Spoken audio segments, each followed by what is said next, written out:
Today, can we talk about healing? So y'all know I'm married to a therapist, but I've always had even before him, just a healing bent. You know, you grew up with a lot of wounds and a rough childhood, and you learn that there's a lot of things that need to be healed. And a lot of people just want to think they have bad habits or bad behavior, but I think a lot of it is unresolved things inside of our heart, things that happened to us that we haven't dealt with. And so why do we avoid healing? And I will say that a lot of us avoid healing because it's just our human nature to avoid pain. And the healing process is painful. There's grief, there's forgiveness,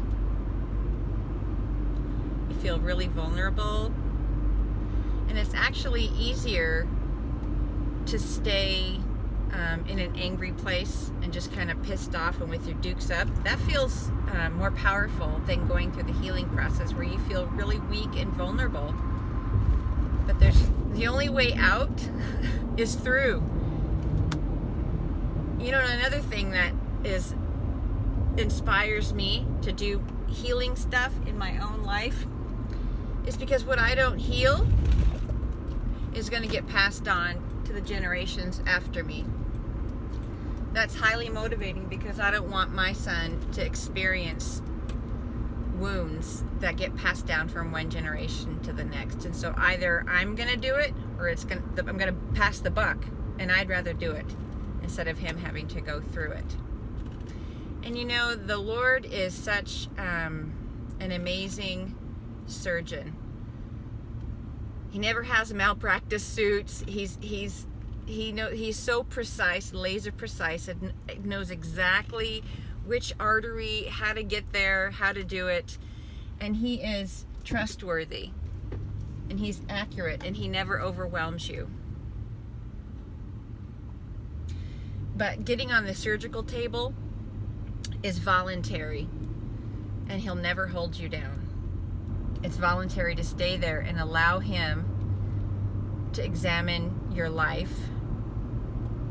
You know, there's that verse in Psalm 139. It says, you know, search me, Lord, and know my anxious thoughts, and see if there be any hurtful way in me, or way of pain is how it translates, and then lead me into your everlasting way.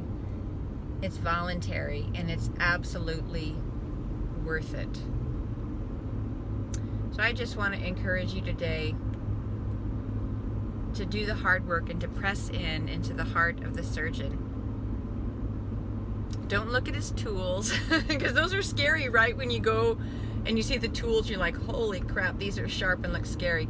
Look at his heart, because his heart towards you is good, and he has freedom for you. He has healing for you.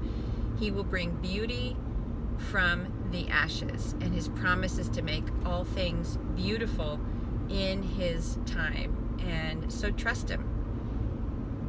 And I think one thing I'd like to add too is that some people think, well, I don't have any wounds, you know, but maybe they don't understand why they're depressed all the time, or they have anxiety all the time, or they have addiction, or they have an eating disorder. Those are merely symptoms of things that go much deeper. So instead of medicating or dealing with symptoms, how about go to the root where it'll be done? That's all. Hope y'all have a good day.